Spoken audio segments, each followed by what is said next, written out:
tertúlia. Meu boa tarde aí para todos e todas. Hoje é dia 17 de março de 2012, sábado. O verbete é de número 2240. Ele tem 4 páginas, 44 logias e 12 máximas. O tema, inferiorização social. A especialidade é conviviologia. Quem fez o verbete é a Gabi, aí, a professora Gabriele, que está ali. São 18 anos, dando exemplo para vocês aí, velhões e velhonas, marmanjos e marmanjas, tá certo? Ela está aqui, olha esse verbete dela que está muito sério.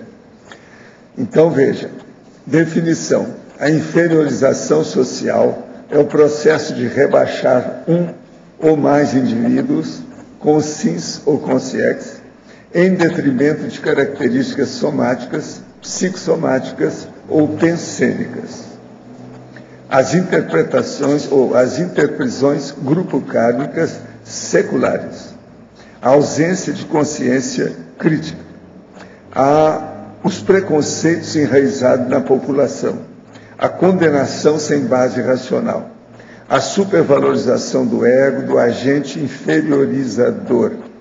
A exploração burguesa da classe operária, a visão distorcida do mundo, a aceitação de teorias independentemente da experiência, a qualidade das pressuposições, a rejeição pronta, os dogmas pessoais, a repressão às opiniões diferentes, as possíveis deformações dos fatos e evidências, a pseudo-superioridade da raça branca, a posição de superioridade dos Estados Unidos da América, a caça às bruxas, o nazifascismo, o Holocausto na Segunda Guerra Mundial, o fanatismo religioso e por aí vai.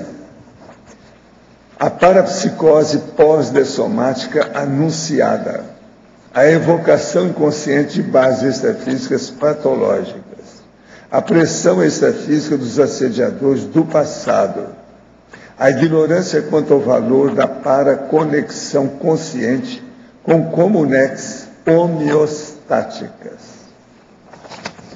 Agora, na remissiologia de 10 itens, nós destacamos 5. A priorismose grupal, fusão social, interprisiologia, racismo e xenofobia. Agora, a frase enfática. A inferiorização social é processo baratrosférico de fácil percepção, entretanto, de difícil extinção, podendo causar inúmeras interprisões grupo-kármicas para as consciências incautas. Você ainda pratica algum tipo de ato social inferiorizante? Com qual frequência? Agora, a mega-análise aqui com João Paulo a mega-análise tem 22 itens. A priorismose, pré-julgamento, rebaixamento, sectarismo, preconceito, subjugação, autovitimização, discriminação, coexistência, ego-karmologia, grupo-karmologia, sociologia, xenofobiologia, interprisiologia, cosmoeticologia, parageneticologia, anticonviviologia, antidiscernimento, antifraternidade, pseudo-superioridade, conflitividade e inseparabilidade. Agora, o verbete aí do dicionário hoje é autorreflexiologia, o argumento é o prescritivológico. Eu chamo a atenção para a argumentação onde escrevi o seguinte: encefalologia. Há de se deixar escorrer a bufa, pensionizando profundamente. A única cabeça de fato inteiramente fria, admissível, é a do cadáver. A maioria dos componentes da humanidade, em função da evoluciologia, porta-cabeças quentes. Agora, questionamento.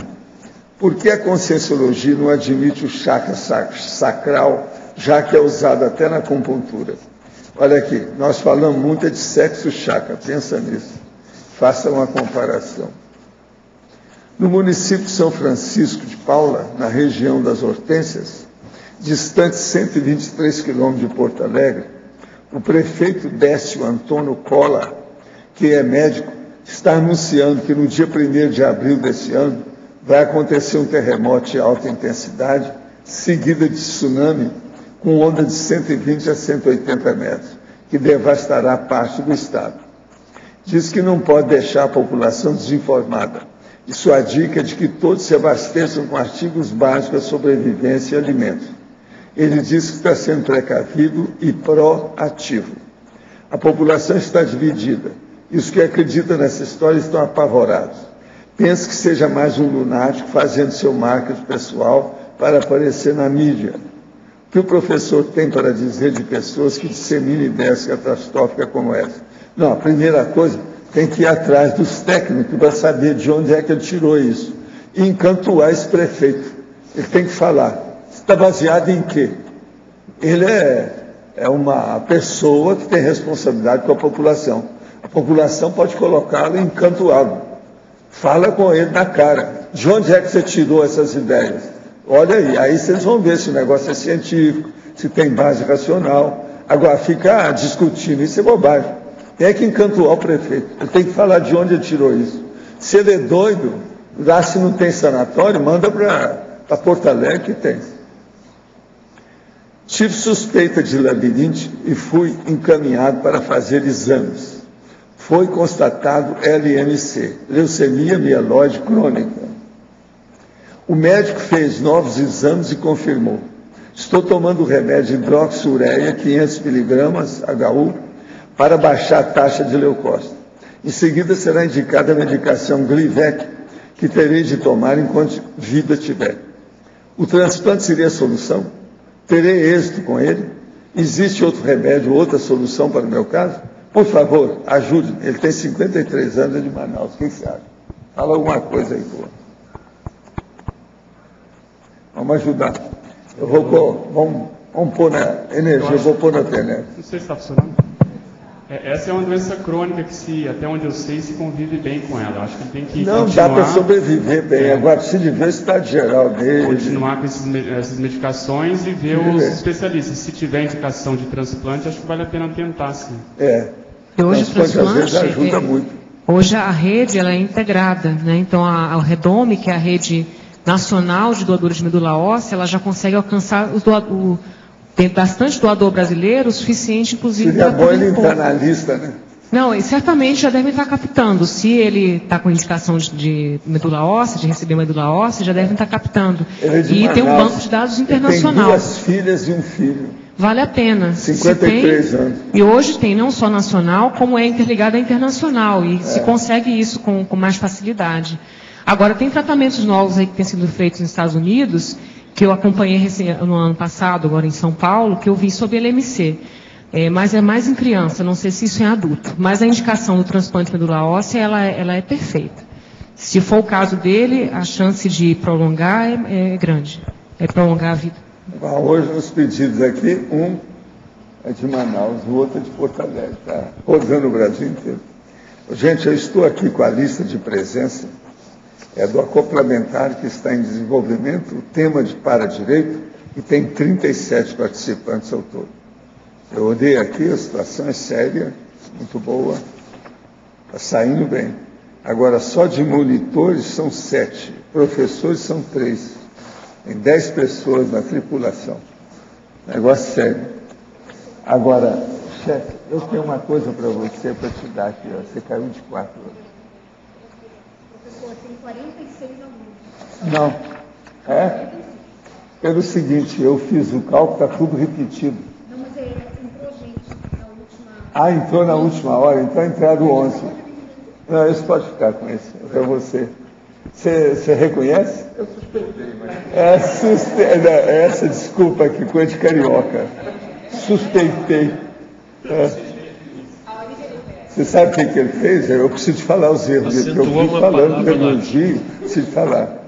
Eu coloquei meia, máxima, culpa. Ele então colocou acento, falou que estava faltando máxima. É latino não tem acento. Dio Benedetto. Não, e outra coisa, não adianta falar, porque está tudo itálico, mostrando que está no original latino. E a gente não vai escrever meia, máxima, culpa, uma parte em latim, meia, e máxima, culpa, e português. Ninguém faz isso, é verdade? Olha lá, ó. Ali tem especialista. Ó, Marcelo. Mas como? Então, tá certo? Agora, ó, eu entrego aqui, ó, que ela está muito bem assessorada hoje, cuidado com a Gabi, tá certo? Agora, eu vou começar aqui na fatologia, a 7ª linha, a exploração burguesa da classe operária. Isso aqui me tocou porque eu já fui marxista. Agora, eu acho também que existe, né? O problema é como a gente trata. O que você acha?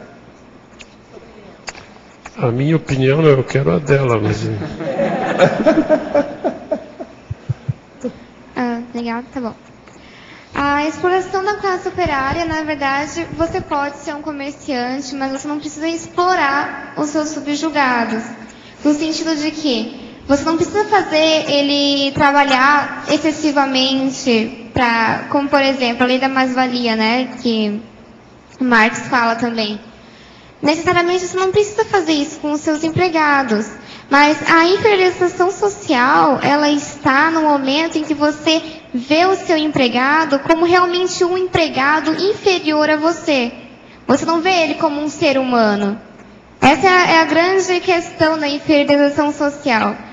É você não olhar para o outro como um ser humano, mas sim como uma classe.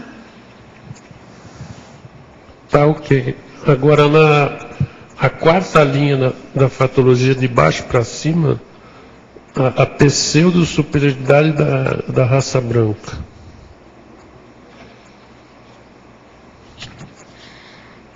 O que você não entendeu da pseudo-superioridade da raça branca?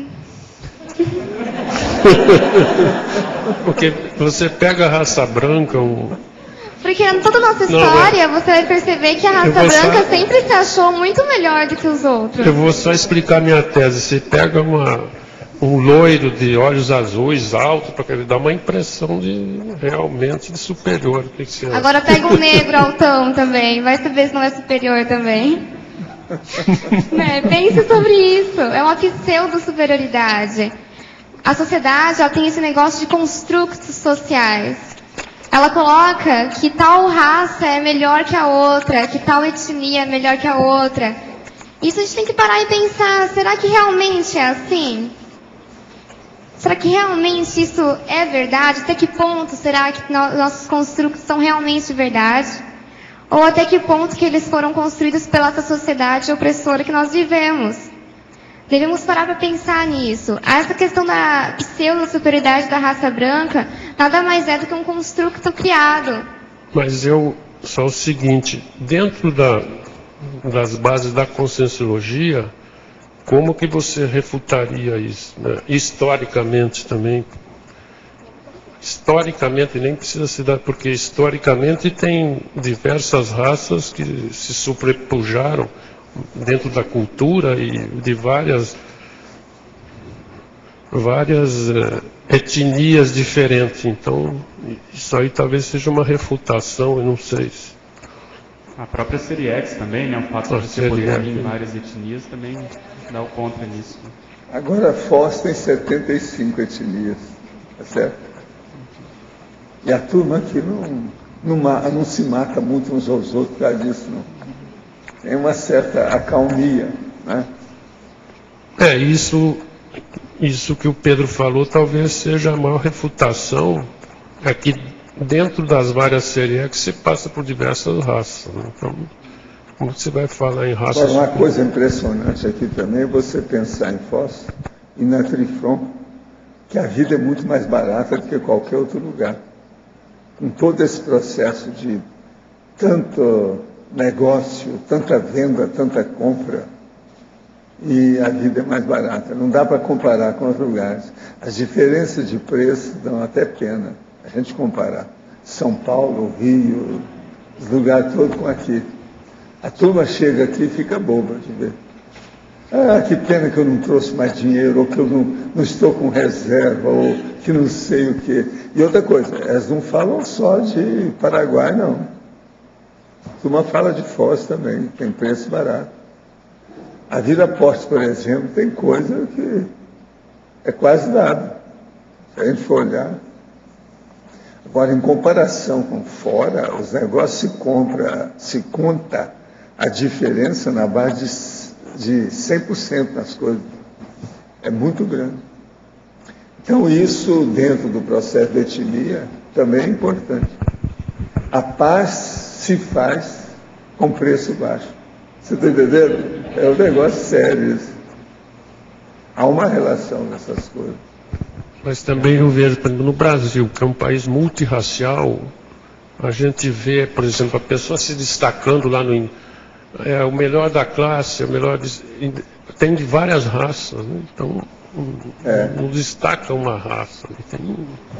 Agora, a inferiorização social, realmente ela existe.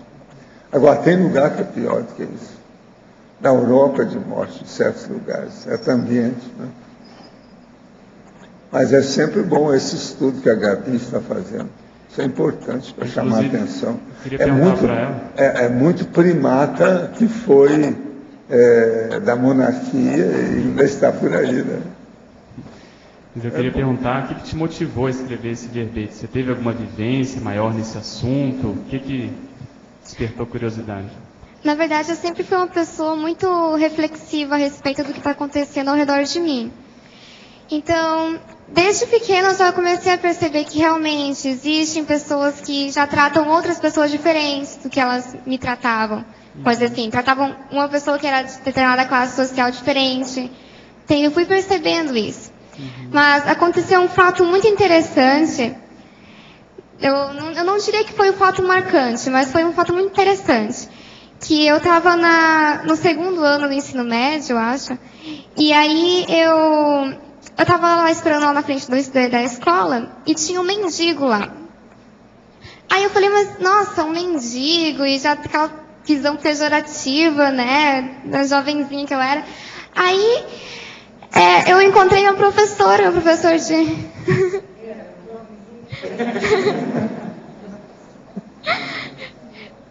Eu encontrei um professor de sociologia. Ele é professor de sociologia e filosofia também. E ele começou a conversar com o mendigo. Eu achei o fim. Eu falei, mas como é que pode? Ele está conversando com o mendigo. Aí eu peguei e esperei, né, eles terminarem. Aí eu fui falar com esse professor. Professor, por que você foi conversar com ele? Porque, pelo que eu sabia, ninguém nunca conversava, né? Tudo uma coisa assim, vamos se afastar dele, todas minhas amigas, ninguém se... sabe? Aí o meu professor falou assim, não, porque sabia que ele é formado em geografia? E você sabia que ele tem a visão política, que ele sabe muito mais do que muita gente que eu conheço? E que, infelizmente, ele se envolveu com drogas. Por isso que ele está naquela situação. A partir daquele momento, eu comecei a olhar para as pessoas todas como seres humanos.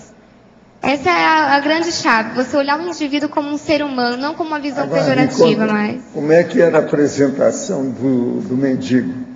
A roupa, a cara, ele estava sujo, maltrapilho, né? Ele era branco? Sim.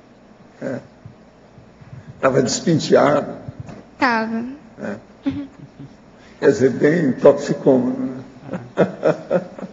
Agora, outra coisa aqui, Gabi, na página 22, segunda linha aí da principiologia, você pode comentar mais sobre esse princípio do autocomodismo, por favor? Então tá. É que assim, a gente se acomoda muito nesses construtos sociais.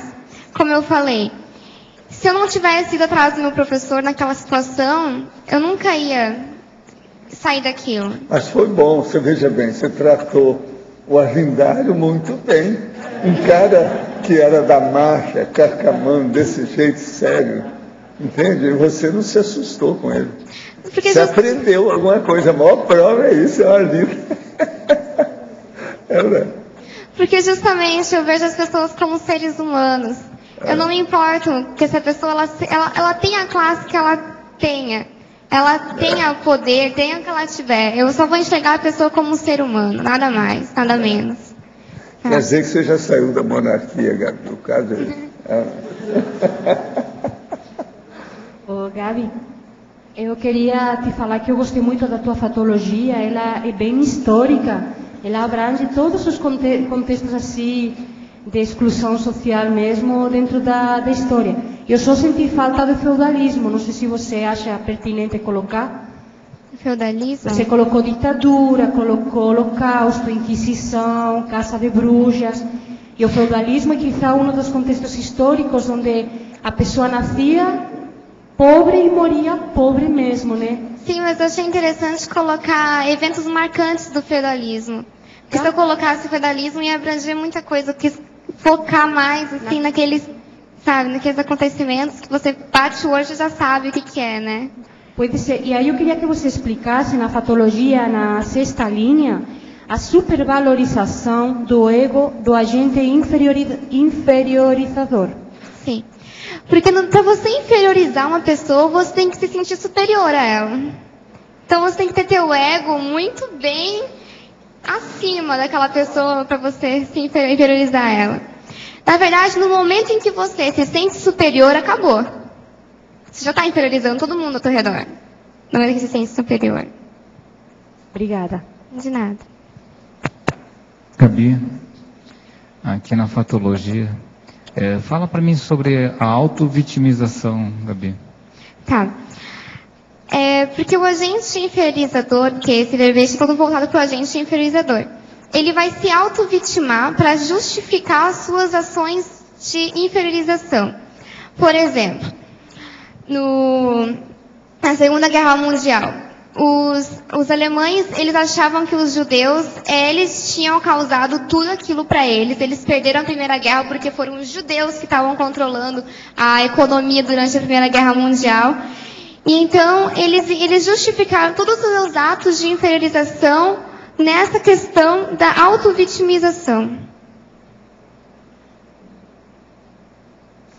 Obrigado. De nada. Gabriele, aqui na página 22, na ciclologia, você pode falar mais aqui na 2ª linha? Ciclologia. O ciclo dos enganos não corrigidos a tempo. Quando vamos supor, grupalmente ou quando é individualmente. Você pode falar dos dois assim? Os erros não corrigidos a tempo. Na verdade, vai mais assim. A pessoa que ela fez a inferiorização social. Aí, de repente, ela se dá conta daquilo. Mas nem sempre ela vai poder se retratar com a pessoa, né?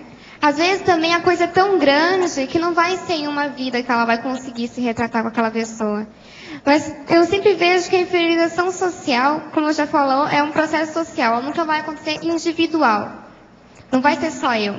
Eu tenho todos os meus construtos que foram construídos em sociedade, né?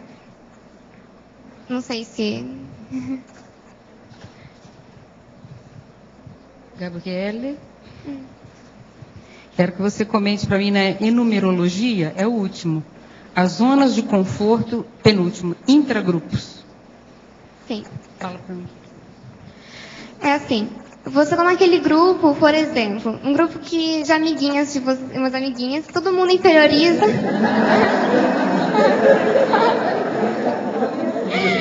Vocês têm o seu grupinho de amiguinhas e todas elas começam a inferiorizar um outro grupinho de meninas. E o que você faz? Você continua lá, porque você tem suas amiguinhas. Você continua inferiorizando os outros. É assim. É a zona de conforto. No meu caso, eu não tenho amiguinhos, eu tenho amigões. Mas é muito comum na juventude essa condição, porque a pessoa precisa de uma identidade, né? Identidade grupal, ela faz parte da transição da adolescência para a vida adulta. Então, enquanto não existe uma identidade pessoal, a pessoa se reforça nos grupos, é muito natural. O problema é que quando a liderança daquele grupo é anticosmoética e a jovem ou o jovem inexperiente não tem energia para desbancar aquele líder que faz a inferiorização, né? Isso é muito comum na escola e também na profissão, na vida profissional a gente também vê isso. Um bando se reúne dentro de uma empresa, forma aquele grupelho e que inferioriza outros colegas e quem é do grupo geralmente é uma personalidade pusilânime e às vezes o próprio líder é uma personalidade pusilânime. Quando ele encontra alguém mais forte, ele banca, né? Então essa condição é interessante. Eu ia te sugerir também na interdisciplinologia a paradireitologia, que é inclusive está sendo a temática desse acoplamentário agora, porque a paradireitologia ela acaba com qualquer possibilidade de inferiorização, por causa da equanimidade, né? Então é uma ideia, é uma sugestão, eu sei que já tem muitos aqui, mas em algum momento sugeriu para direito como uma forma de equilíbrio, de equanimidade, né?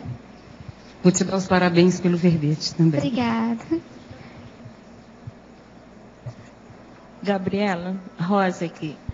Na fatologia, na página 21, sexta linha de cima para baixo, o item catequização dos indígenas, eu gostaria que você pudesse assim, explanar um pouquinho sobre o ponto de vista da superioridade racial dos espanhóis e os portugueses, como você vê esse processo de catequização do indígena?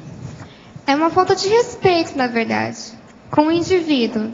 Só porque o indivíduo tem uma crença diferente da sua, você já quer impor a sua crença. Isso, na verdade, a gente não vê só na catequização dos indígenas. A gente vê hoje em dia, na verdade, isso continua acontecendo.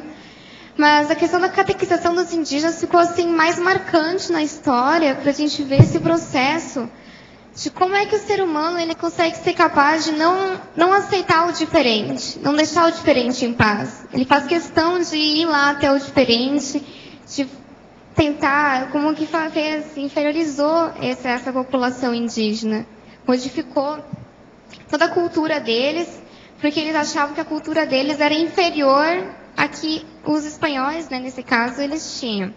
Não só os espanhóis, teve muito os portugueses, os americanos também, quando eles mataram os indígenas. Tudo porque eles achavam que eram inferiores. Obrigada. Eu gostaria ainda de perguntar mais uma, duas, três, quatro. Acho que é a oitava linha, é onde você fala sobre a rejeição pronta.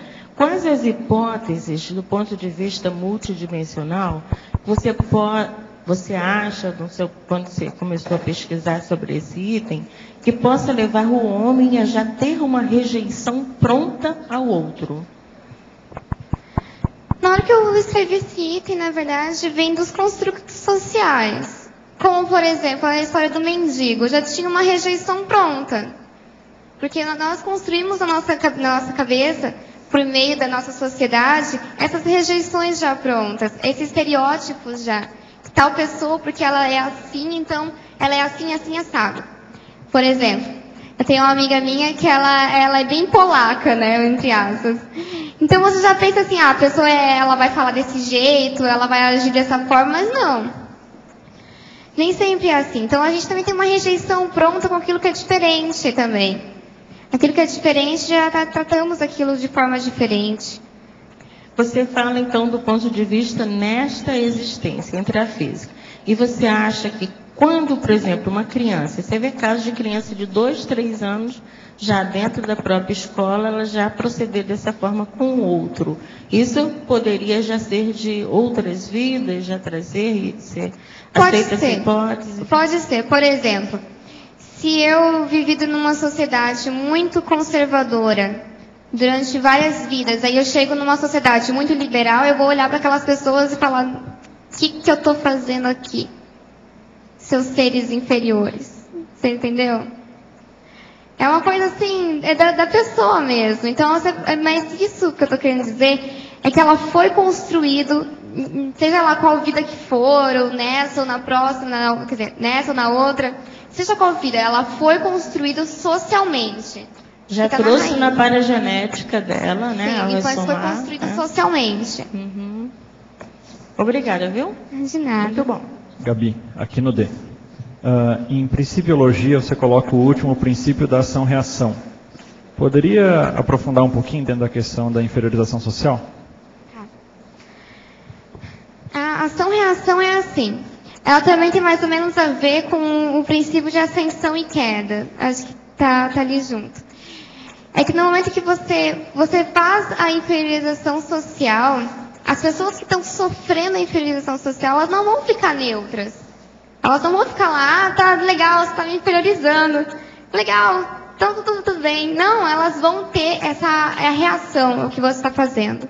Elas vão tentar fazer alguma coisa. Nem todas. Não estou falando uma regra assim em geral, nem todas. Tem pessoas assim que levam mais light a coisa, não dão importância, mas tem pessoas que levam muito a sério.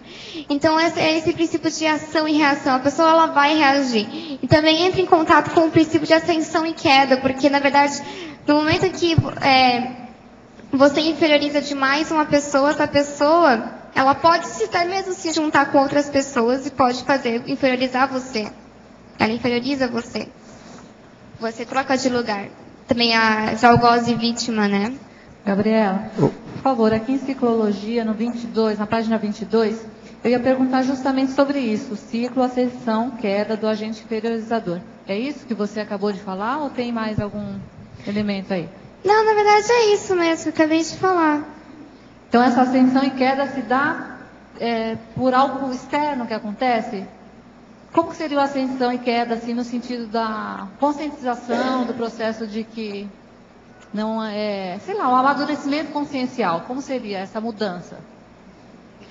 Na verdade, no momento que acontece a mudança, que a pessoa percebe que ela está inferiorizando, não vai mais ter ascensão e queda. Sim. Acaba, porque a pessoa ela já sai disso. Ela sai desse meio, sai desse vínculo de inferioridade, ascensão em queda. Na verdade, o que é ascensão em queda? Você está superior e depois está inferior. No momento que você acaba com isso, não tem superior, não tem inferior, todo mundo é ser humano, todo mundo é ser humano. Acabou, não tem ascensão, não tem queda, não tem poder, não tem nada. Aí você percebe que não vale a pena fazer essas atitudes inferiorizantes. Ô, Gabi. Como você pensa ou acha que as pessoas, que tem muitas pessoas que não se dão conta de que fazem essa exclusão, essa inferiorização. Como é que a pessoa chega nesse ponto que você está falando, que ela se dá conta e aí ela consegue mudar? Como é que seria esse caminho para ter lucidez de que a pessoa está sendo superior com outras? Parte muito do princípio de autorreflexão. Tanto que eu coloquei ali, reflexão de 5 horas, né? É uma técnica, na verdade. Mas no momento que você para, você pensa na sua vida, você tenta se policiar no momento que você vê que você está fazendo alguma coisa assim, você para. Mas será que é realmente inferiorização social que eu estou fazendo? A inferiorização social, como eu já falei, ela é muito sutil. Está na fatologia, está na frase enfática. Ela é muito sutil. Por exemplo, a pessoa que não tem um membro do corpo, você já fala, coitado. Quem disse que ele é coitado? Foi você ou foi a sociedade que falou que ele é coitado? Só porque tem uma necessidade especial, entre aspas. A pessoa pode ser muito melhor que você. Você sabe que havia até aquela dona na televisão que falava, ih, coitado. Lembra? Gabi, eu gostaria de, na página 22, que você, se você tem alguma ideia para a gente interromper esse ciclo, aqui na ciclologia, esse ciclo vítima, algoz e vítima, se você tem alguma ideia para a gente interromper esse ciclo.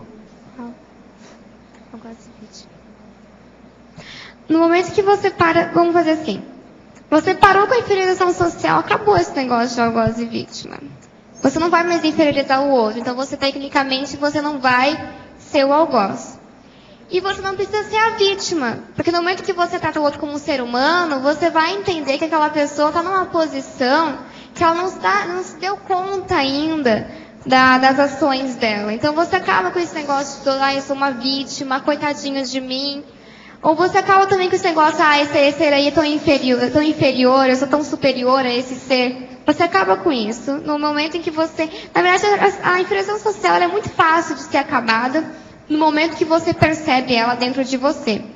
É difícil você acabar com ela no mundo, no exterior. Mas no momento que você percebe ela dentro de você, você consegue se policiar de pouco em pouco. Quando vê, você já não está mais praticando inferiorização social. Tá. E o que você acha do perdão aí nessa condição aí, desse ciclo, para interromper esse ciclo? A verbetógrafa. Fatologia, página 21, quarta linha. Olha aí. Gostaria que falasse sobre as generalizações. Sim.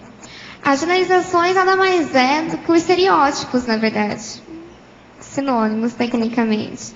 Você já generaliza aquela... Por exemplo, eu falo aqui turco. Todos já pensaram, já? Já pensaram? Todo mundo já tem uma imagem na cabeça? Alemão. Espanhol. Americano. Francês. Português. Já estão com uma... Você generaliza aquela pessoa já. Já tem todas as características, por exemplo, italiano. Não, carcamano. Carcamano, mas como? Entendeu? Entende? Agora, ó, fatologia, sétima linha, de cima para baixo. Falar sobre os mitos.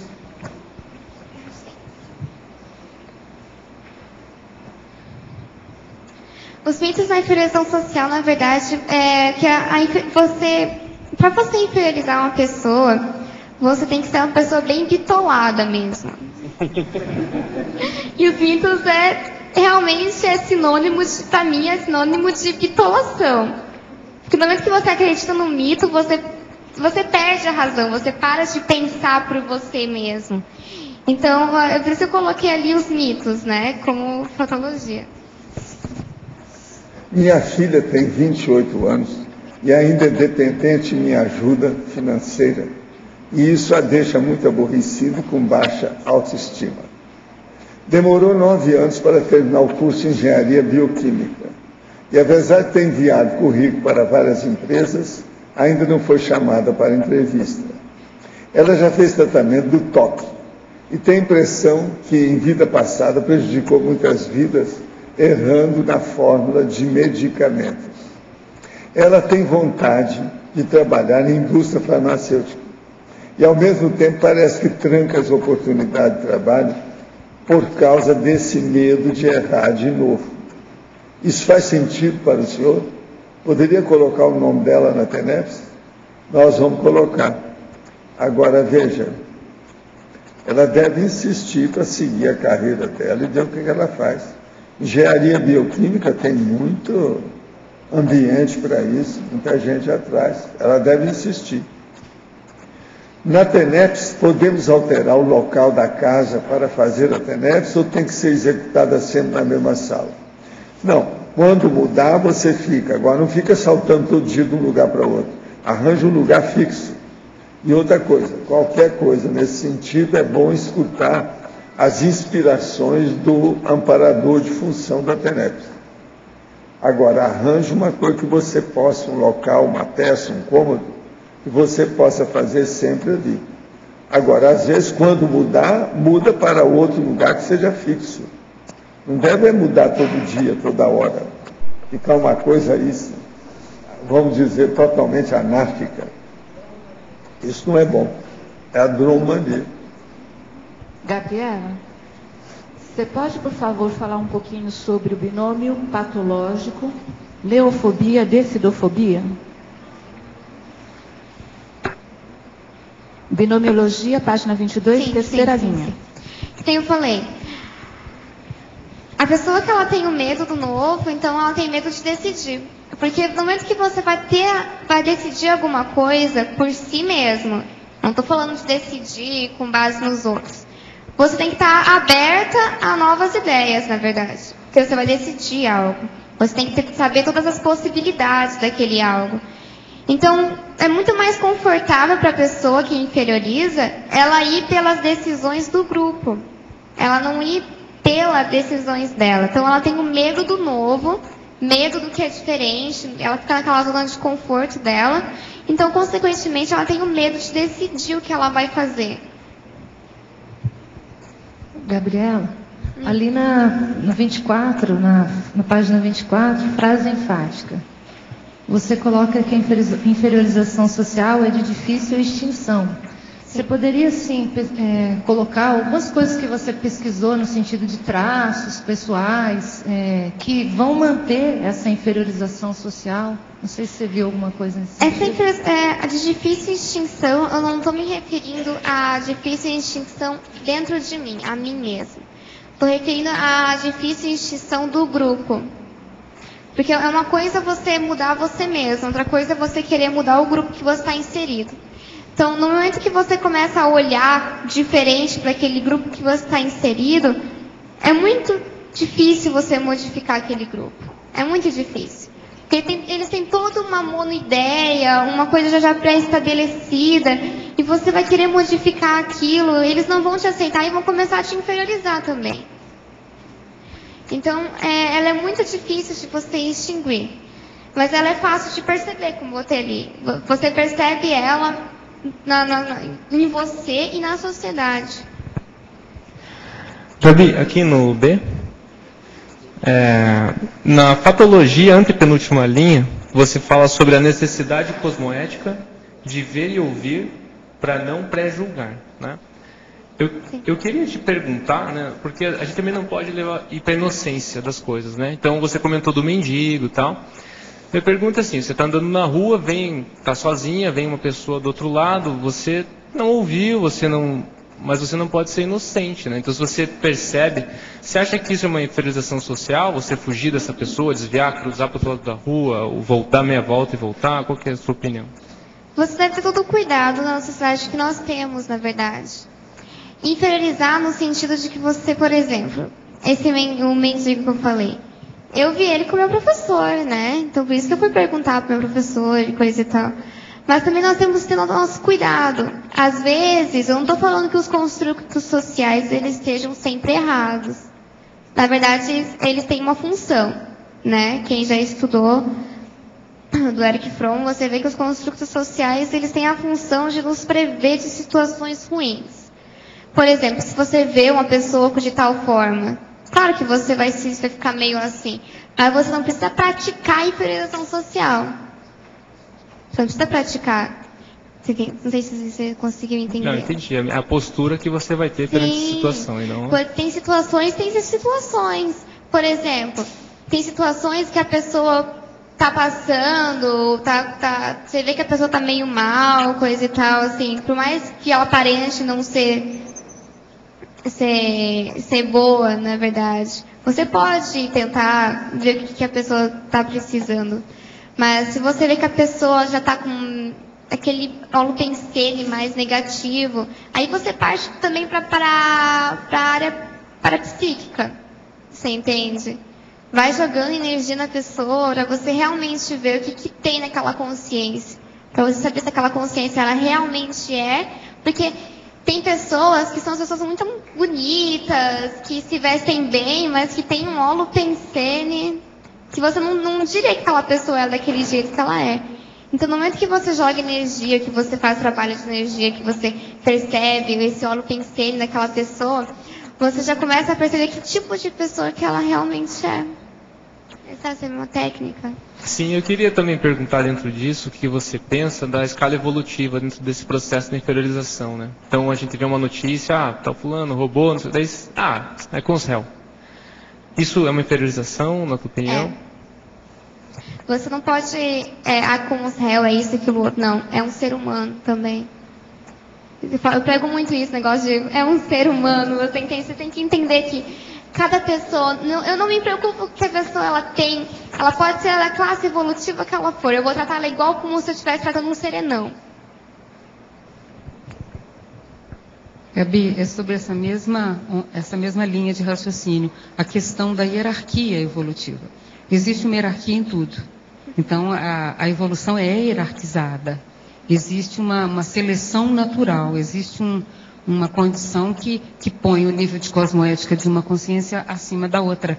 Então, eu ouvi o professor Valdo dizer, e eu anotei isso e tem muito tempo, a questão da abordagem do outro, como é que ele se posicionava. Ele respondeu assim, mais ou menos desse jeito. Se necessário, inferior. Se possível, igual. Se inevitável, superior.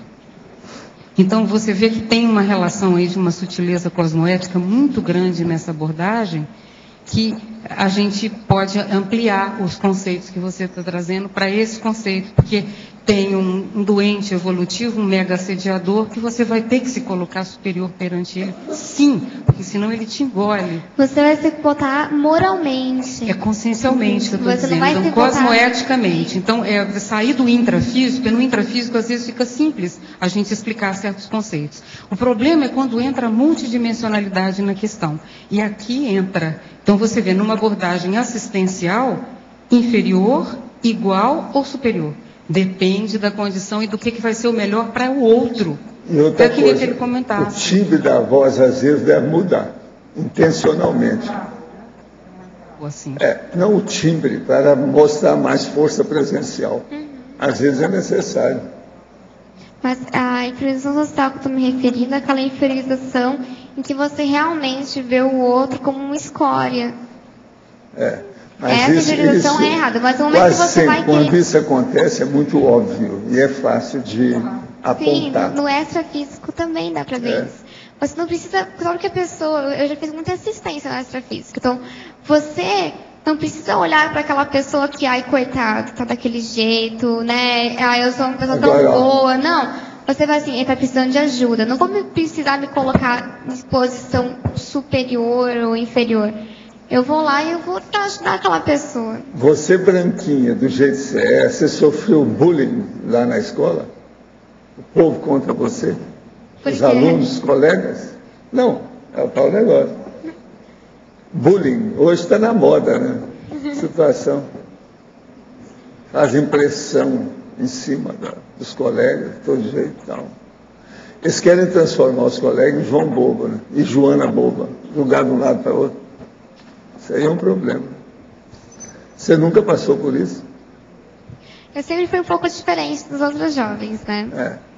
Eu nunca fui assim de festar e essas coisas assim. Eu sempre fui muito mais centrada em questões pessoais, em mim.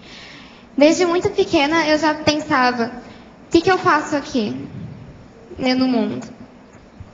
O que eu posso fazer para me melhorar?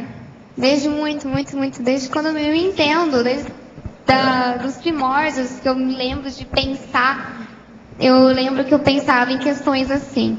Então, consequentemente, eu me afastava dos outros. Mas não porque eu me achava superior. Eu achava que aquilo não era para mim. Meus interesses eram outros. Tá certo. É o caminho, você aprendeu. Por isso que você redigiu o verbete, né?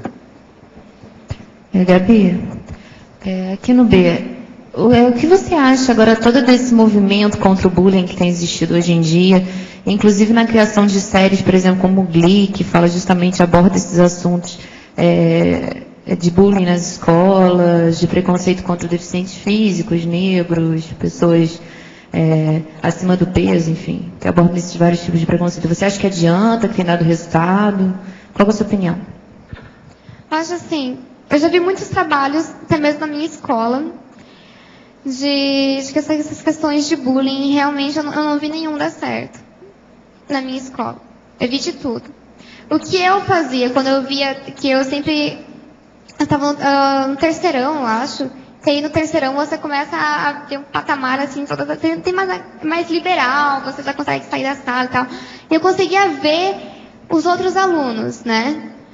Aí eu via situações de bullying mesmo acontecendo nas outras salas, com as outras classes, nas outras classes menores. O que eu fazia? Eu ia lá e conversava com a pessoa que estava sofrendo o bullying. E eu falava para ela, olha, você não precisa se sentir inferior aos outros. Olha para eles como pessoas também. Você vai perceber que aquilo que eles estão fazendo porque eles não sabem quem você é. Eles não te conhecem realmente. E para você sair do bullying, na verdade, o bullying sempre vai acontecer. tanto para crianças, tanto para gente mais velha. O bullying acontece no momento que você começa a olhar para o outro de um olhar diferente. Você está fazendo um bullying inconsciente com aquela pessoa. Você tem essa visão pejorativa daquela pessoa. O que a gente deve fazer é tratar a pessoa que está sofrendo isso, para ela não ser o algoz depois também. Gabriele, você dentro nessa linha de pensamento, o que você acha, por exemplo, dessa condição que você falou da auto-inferiorização? Porque você tem a heteroinferiorização quando você e a pessoa que ela se sente inferior sobre os outros. Como é que você acha que, por exemplo, uma pessoa devia se comportar nesses casos de bullying, por exemplo? Como eu falei, ela deve se sentir que os outros também são seres humanos, assim como ela. Porque no momento que você enxerga o outro como um ser humano, você entende que o outro tem dificuldades, assim como você também tem as suas dificuldades. Para você sair da questão do bullying, ela é muito complicada, porque na verdade existem bullying e bullying, né? Tem muitos bullying, nenhum bullying é igual ao outro, se você for realmente analisar. Mas você deve perceber que a pessoa, no momento em que ela se sente capaz de fazer alguma coisa, sabe? Que ela vê aquilo que os outros estão fazendo com ela vê aquilo, mas ela não dá valor. É justamente essa questão, não dá valor porque os outros estão falando pra você. Você não se importar. Porque eles não estão bem. São seres humanos que não estão bem. Esses que fazem isso com os outros. Eles não se deram conta de que você também é um ser humano. Eles não deram conta. Eles não estão olhando para você como um ser humano. Professor, aqui no ar. Eu vou fugir um pouquinho do tema. Hoje pela manhã, lá no Holociclo, fazendo fichamento de uma matéria de parafenômeno, e é uma matéria antiga, de 75, mas eu nunca ouvi o senhor falar. É sobre a múmia lá do museu. Sobre o quê? A múmia de mulher, do Museu do Rio. E aí tem um trecho aqui da matéria assim... Lá é mal assistido aquele ambiente. Eu já estive estudando lá. Se for a mesma a múmia que eu vi.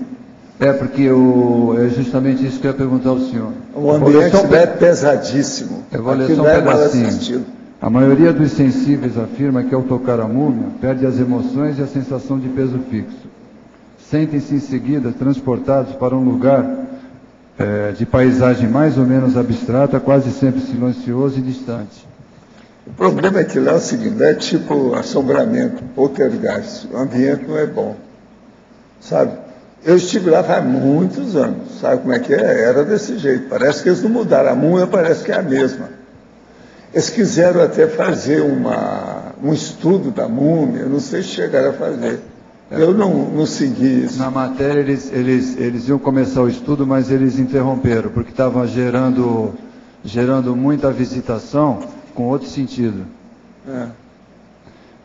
Mas as pessoas que tocaram na múmia, elas tiveram quase todas as mesmas reações e elas ficavam paralisadas por uns 10 minutos. Eu tentei julgar energia para limpar, mas cheguei à conclusão que lá precisava trabalhar assim em seguida, alguns meses, até o negócio melhorar. Então eu desisti, caí fora. Nunca mais apareci lá.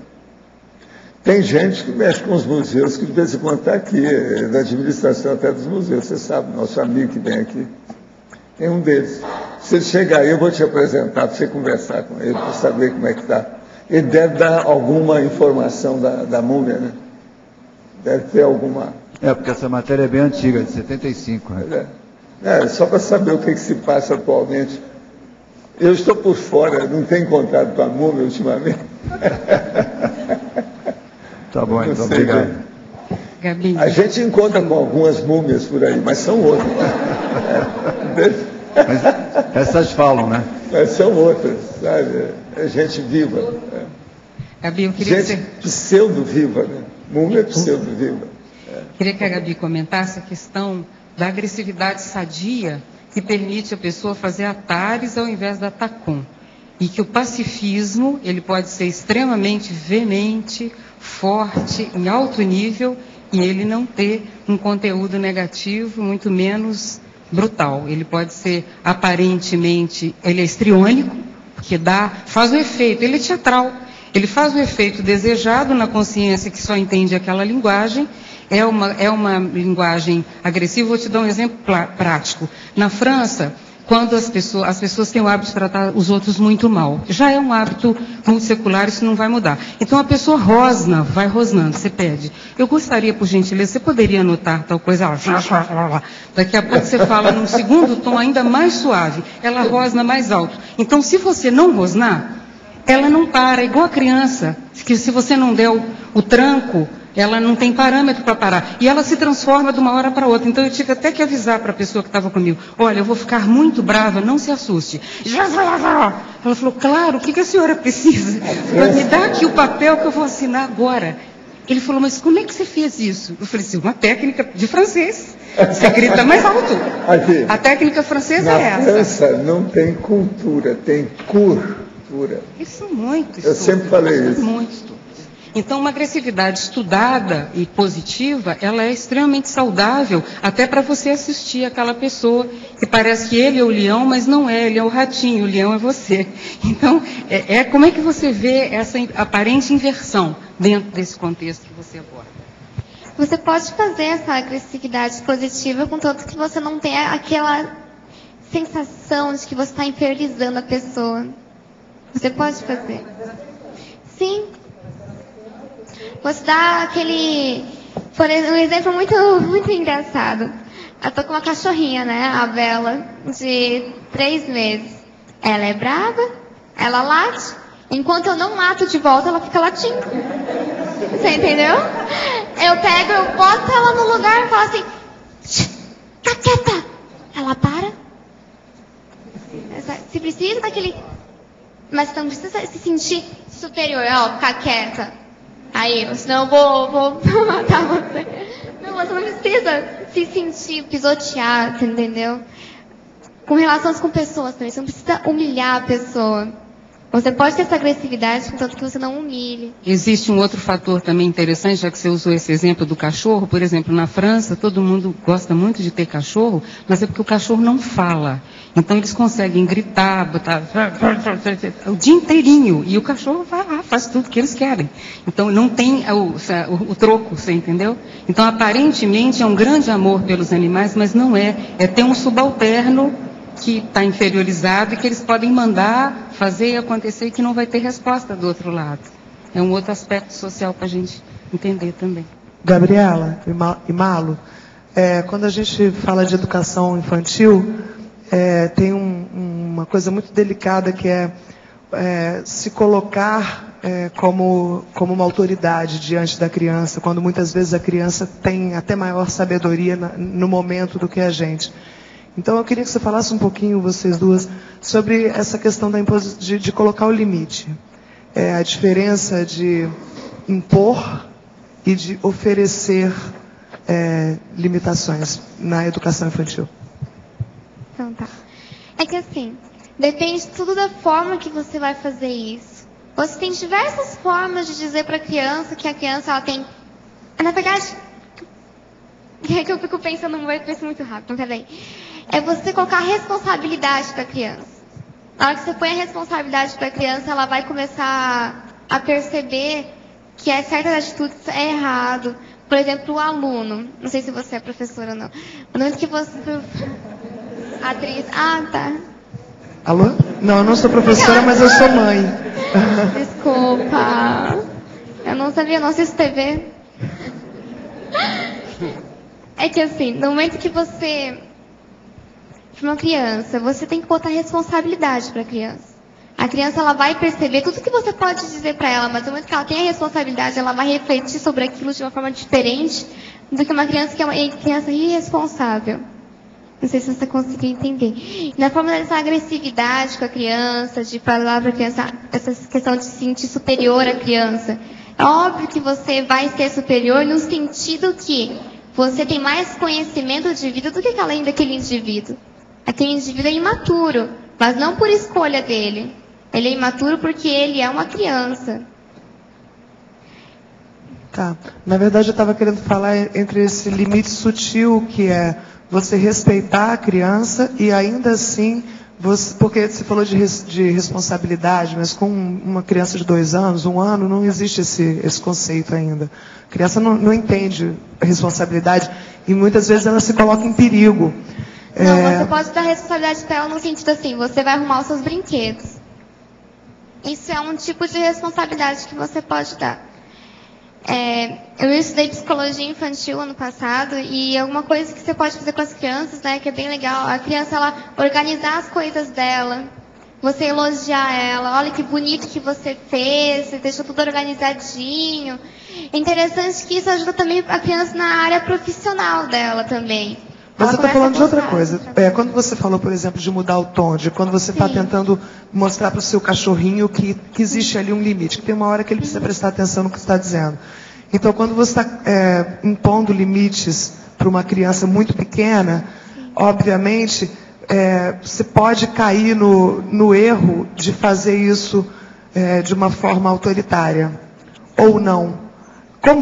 Entendeu? Qual é a diferença e qual é a possibilidade que a gente deve preferir atuar? De que maneira a gente pode atuar para que esse conceito seja instaurado sem a inferioridade, a inferiorização apenas por estar numa situação de idade menor?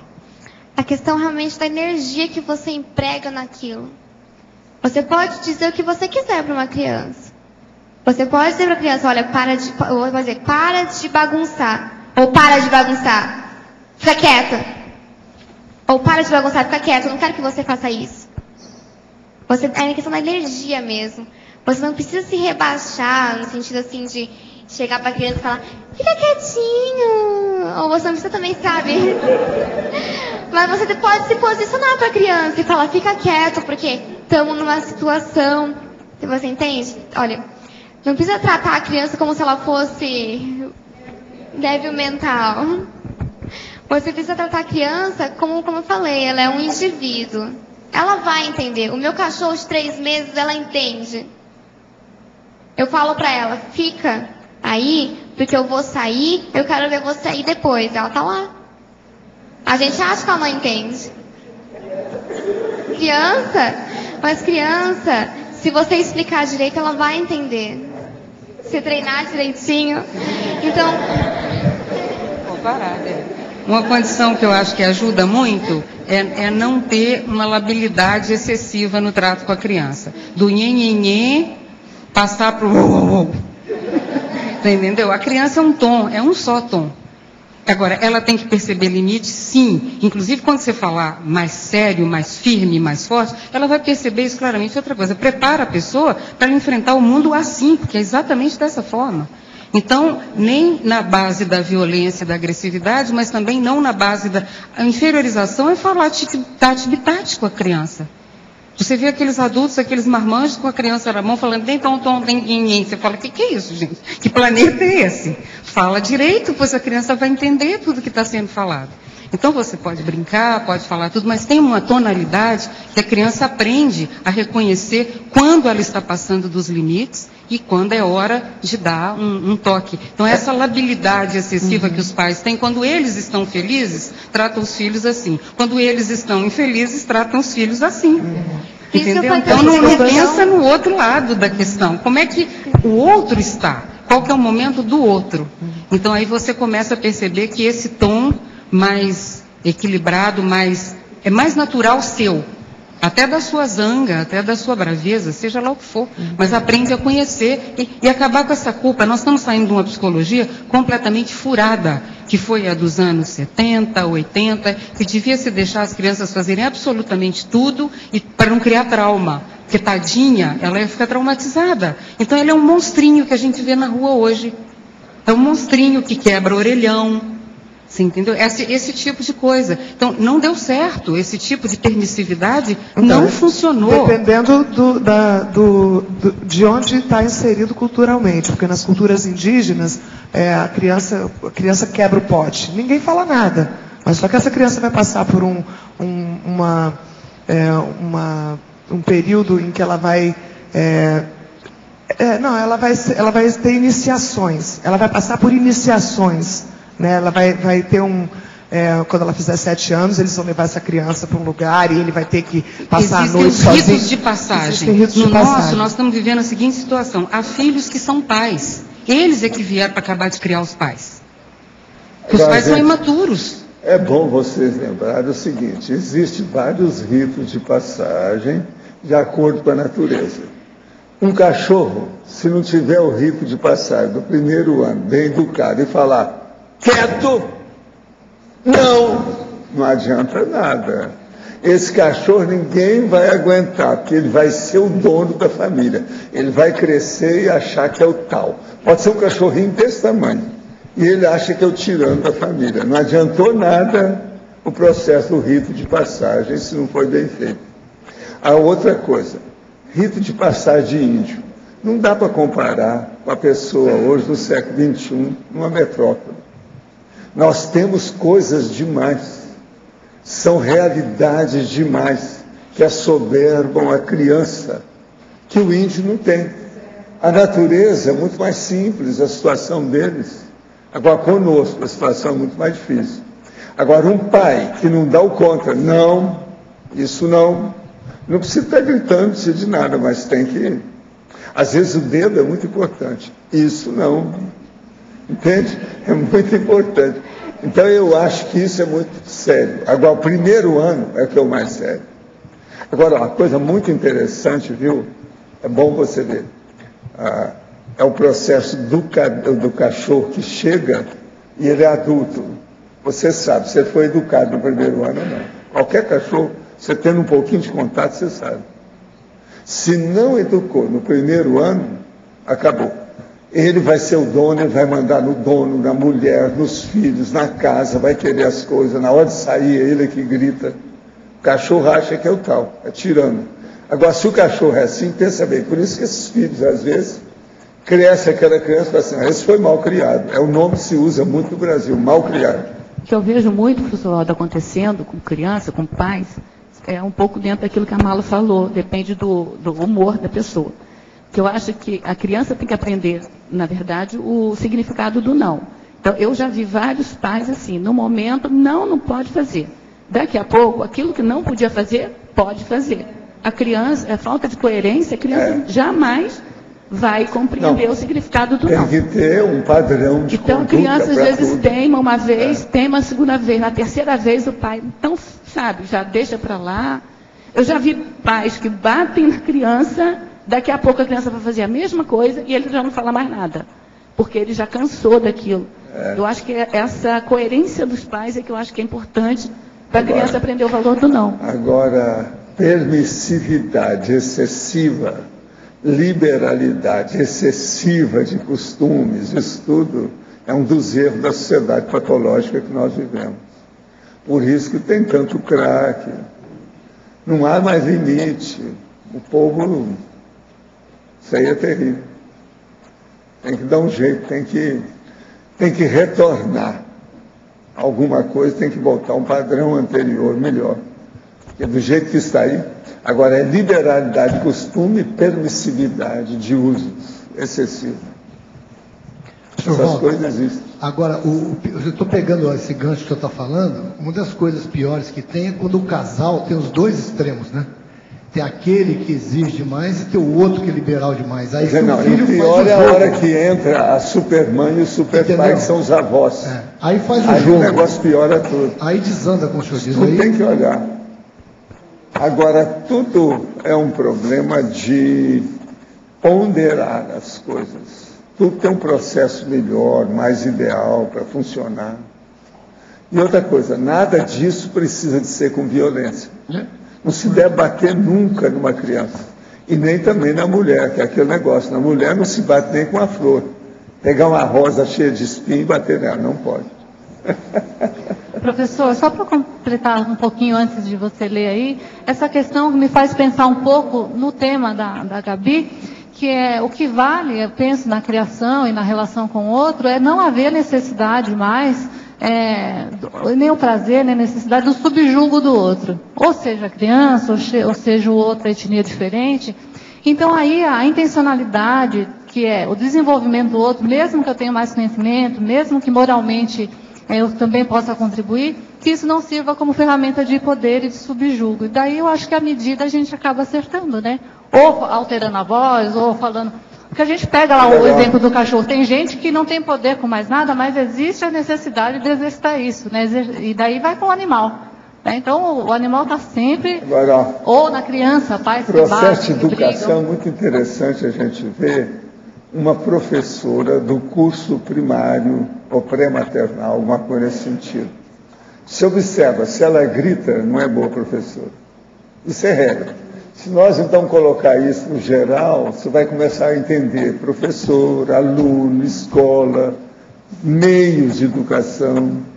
Existe essa Então, necessidade nós não precisamos sobrepor. de gritar com ninguém. Agora, o cachorro já é outra coisa, precisa de mostrar gestos, etc., porque ele entende pouco. E ele não é bom de português, sabe? E as pessoas costumam ser mais gratas, quando adultas, a pais que tiveram normas, que foram instrutores, educadores, reeducadores, do que aos permissivos. Então nós somos mais gratos a quem é A filha carece. que foi bem educada pela mãe vai ser uma boa mãe. Aquela que foi mal educada vai ser um problema e às vezes não vai querer ser mãe. Isso é uma regra.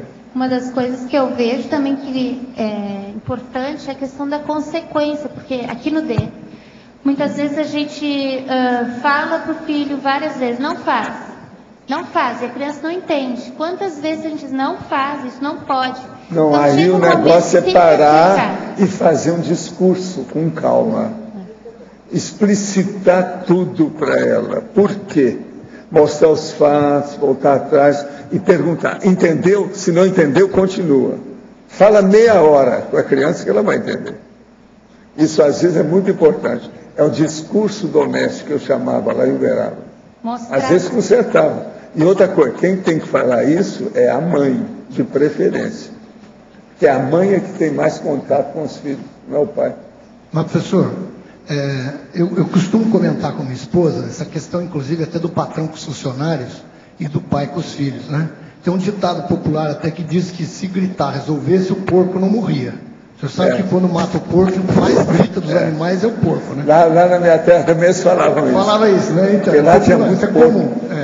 E outra coisa, o grito do porco é horrível na hora que ele está morrendo. É terrível, é terrível. Já ouvi. É horrível, uma das coisas... Aí o que eu comento com ela? Tanto o patrão quanto o pai, o senhor falou que hoje, na nossa época, os filhos têm tantos recursos, a sociedade oferece tanta coisa, é laptop, internet, é videogame. Nós estamos na época da superfartura, então, é um perigo. Estou pegando o gancho dela. O pai ou o patrão, seja lá o que for, ele tem uma série de recursos para que ele possa impor ali uma situação de respeito, de situação. Então, é muito comum, às vezes, a criança não quer fazer a tarefa. Então, você não tem internet. Você começa, não precisa bater. Existe aquela questão da troca, existem os valores. Agora, ó, nessa questão que eu estava falando, do discurso doméstico, um dos mais sérios que tem que fazer é o pai com as crianças, seja uma menina ou um menino, para expor a ele as coisas boas e as coisas ruins que a internet e o computador têm. Eu acho que esse discurso deve ser feito para a pessoa não ficar, a criança não chegar e ficar, você está entendendo, deslumbrada com aquilo e se envolver.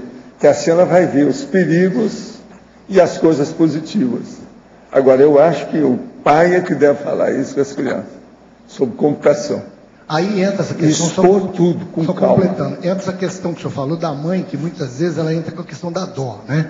Então o pai dá um castigo, seja lá a internet, seja lá o videogame. Não, e aí depois vem a avó, que ainda é pior. É a supermãe, a mãe duas vezes, etc. Aí piora tudo.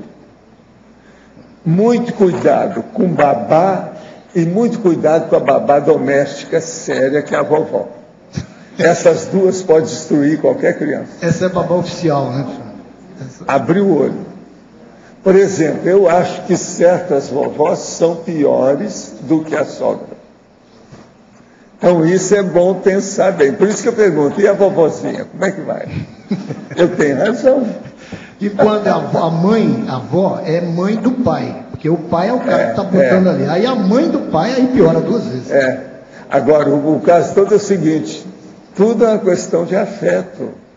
Elas não têm má intenção. Agora, a pior coisa que tem é o erro com boa intenção. que é a ignorância dupla. Erra pela ignorância e erra pela ingenuidade. Quer dizer, então, a ignorância ingênua é de vomitar. Ô, Gabriela, queria fazer uma pergunta para você, Gabriela. Como é que é? Se você...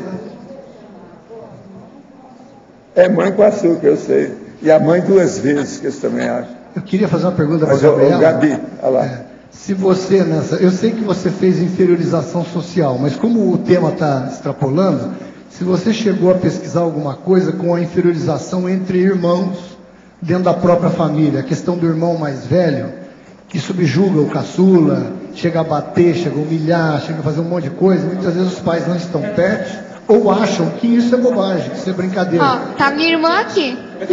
Diz aí.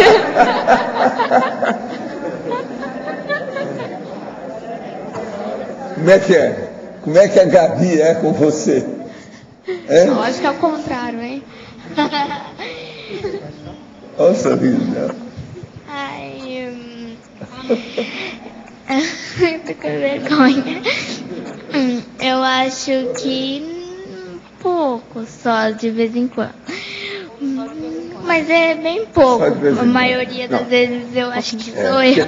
Se ela falasse que não tem nada, eu ia gritar. Aqui, ó. Se ela falasse que não tem nada, eu ia gritar. Porque não existe gente com sangue de barata.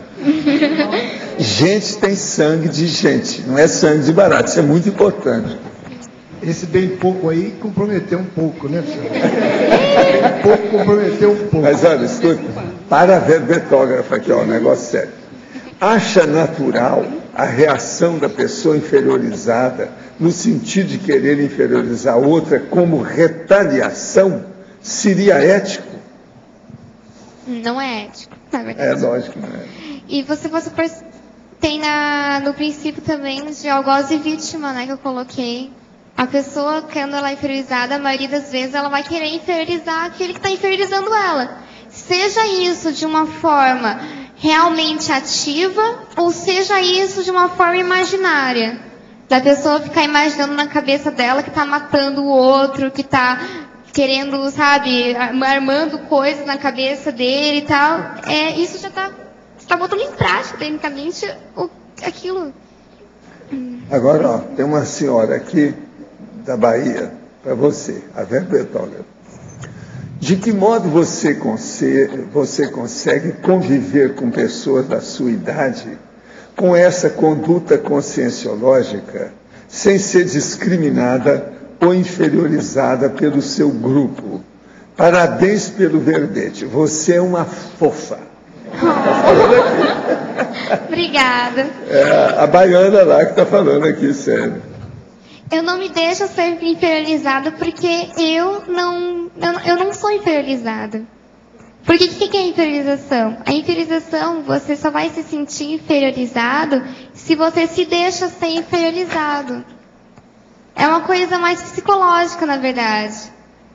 Se você tem o seu psicológico saudável, se você pensa assim que, nossa, a pessoa que está fazendo isso comigo, ela não está saudável que nem eu. Ela não está saudável. Ela é um indivíduo ainda, ela é uma pessoa. Só que ela não está saudável. Então aquilo que a pessoa fizer para mim, eu vou saber que não é a verdade.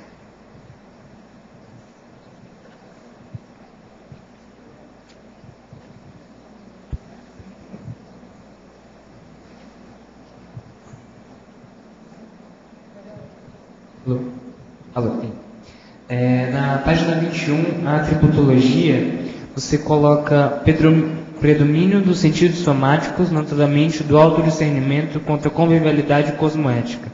Queria saber por que você colocou dos sentidos somáticos e não das faculdades mentais.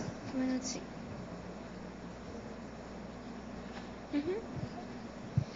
Eu coloquei dos sentidos mais somáticos porque, na verdade, a inferiorização social ela não fica só no seu mental.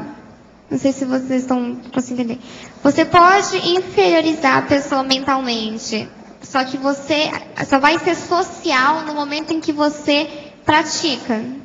Você pode inferiorizar mentalmente a pessoa, mas ela vai passar a ser social quando ela está na sociedade. Isso. É um processo isso. Também na página 23, na sindromologia, você poderia comentar sobre a síndrome da ectopia afetiva? Como é que isso influencia na inferiorização social?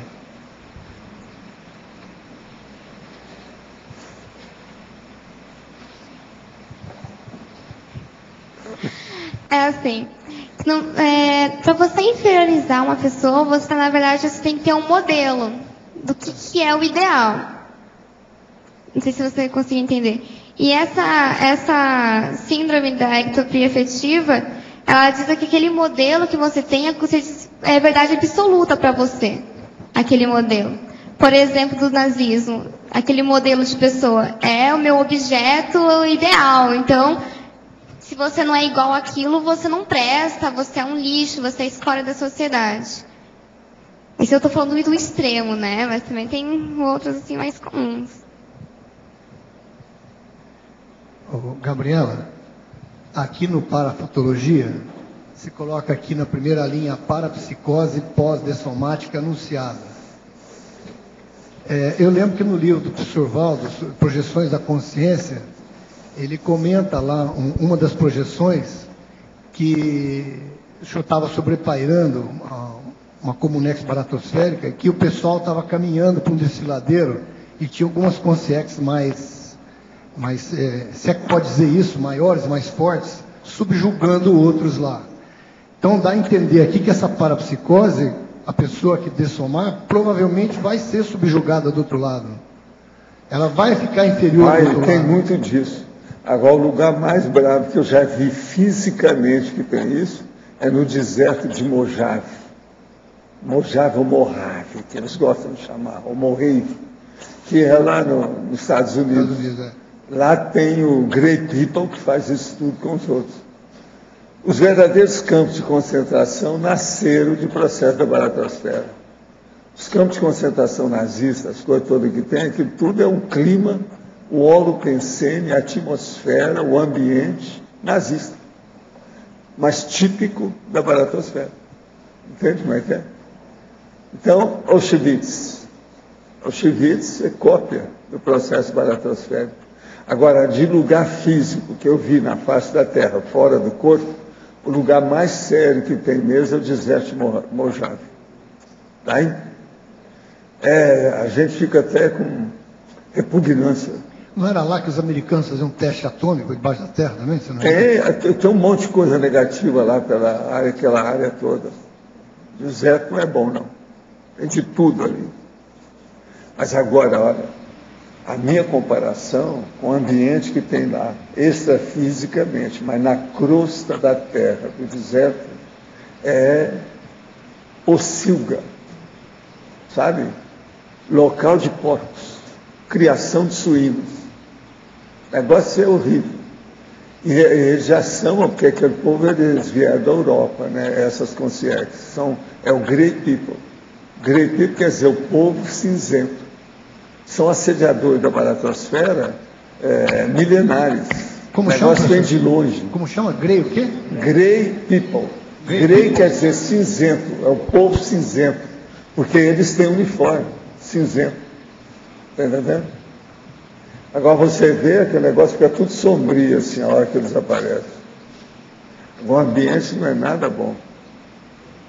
O povo é tratado como se fosse mesmo uma pocilga, são os povos. É um chiqueiro. Dá pena.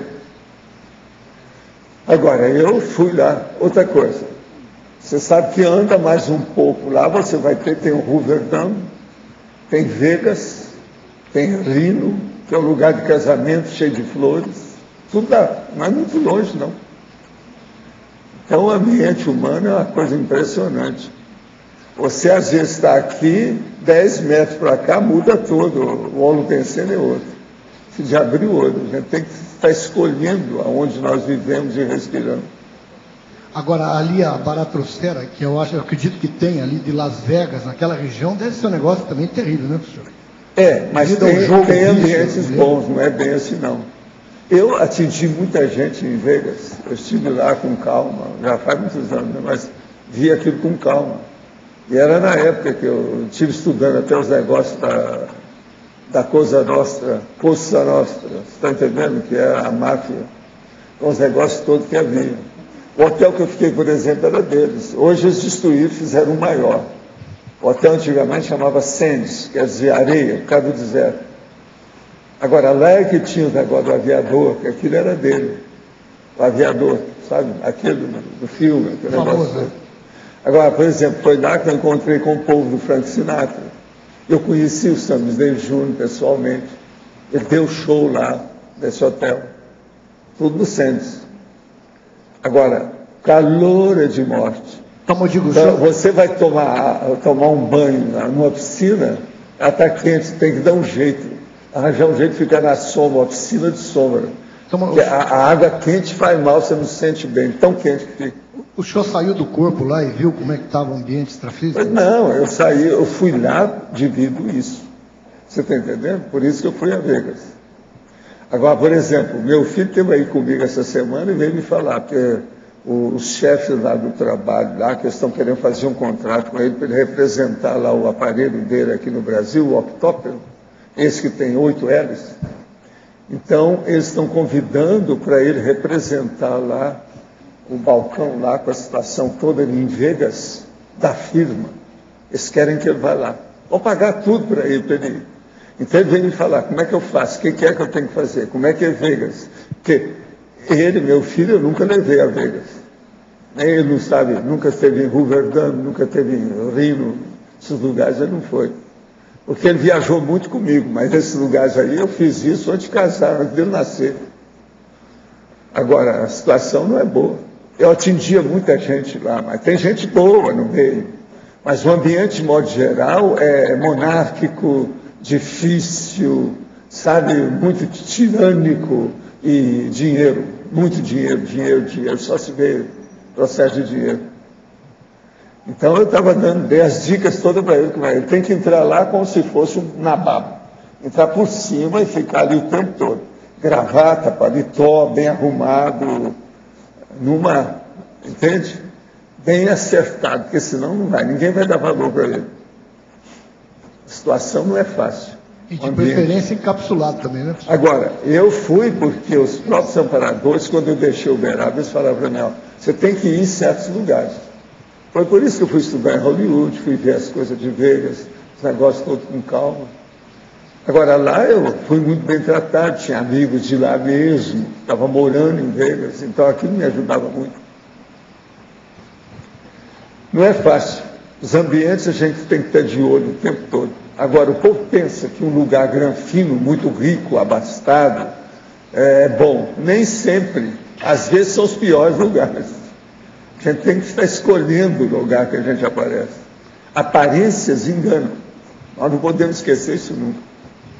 Então, é preciso estar de olho devido ao processo da inferiorização social. Esse tema que a Gabi está estudando é muito sério. Tem que estudar isso ainda vai longe ainda. Até desaparecer da Terra vai demorar muito. Os processos, tudo é devido ao processo de hierarquia também, né? Eu, por exemplo, um dos piores lugares que eu acho sobre isso é a Índia. E lá tem os intocáveis, tem aquele negócio todo, isso não é pior ainda, né? Matéria de inferiorização. Esses dias agora na internet teve uma menina que se matou lá no Oriente porque ela foi estuprada e tem uma lei que diz que se o estuprador concorda em casar, ele foge da pena.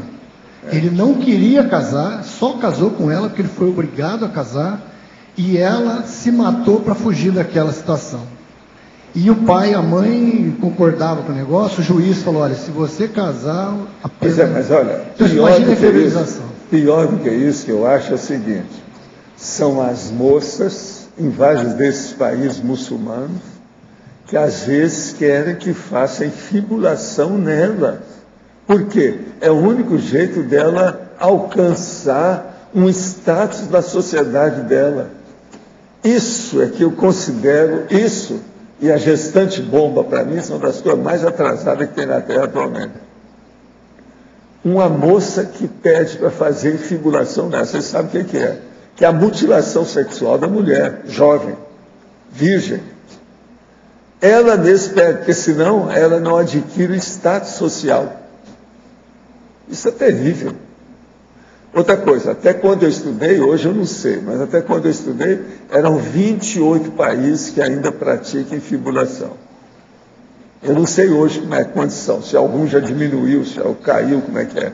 Tem muita gente falando contra isso. Inclusive as infibuladas, elas estão falando aí de todo lado. Muita artista, muita modelo que tem aparecido para expor a situação. O Luiz está lembrando aqui que foi no Marrocos.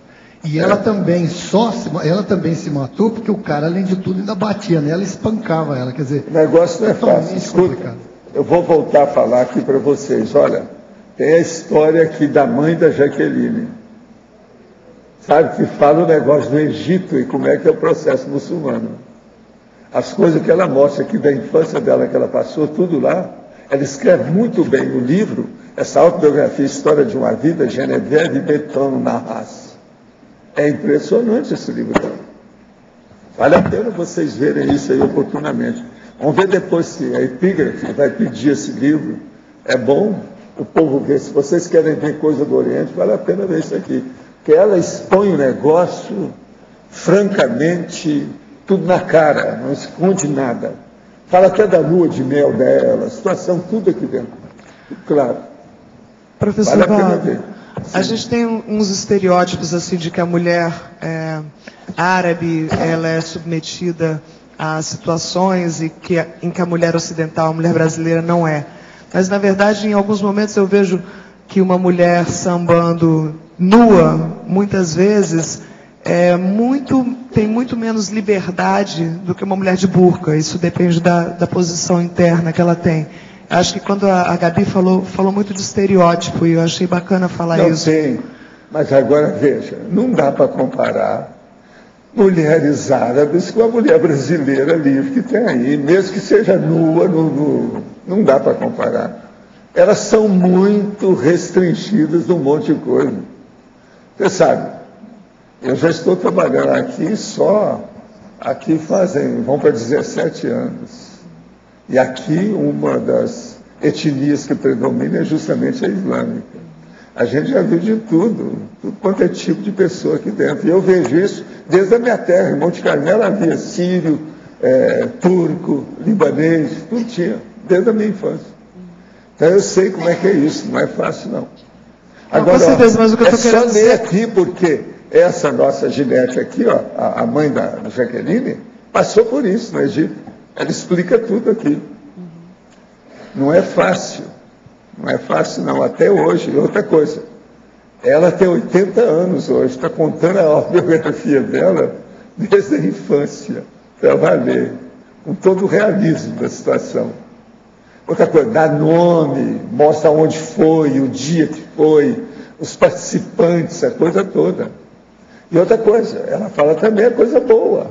Por exemplo, ela descreve o Egito aí, que é uma beleza, as coisas do Cairo, o Porto Said, Porto Fuad, tudo tem coisas lindérrimas naquela ocasião. Ela mostra tudo o que é bonito da história, mas mostra também a sujeirada do processo, como é que não é fácil.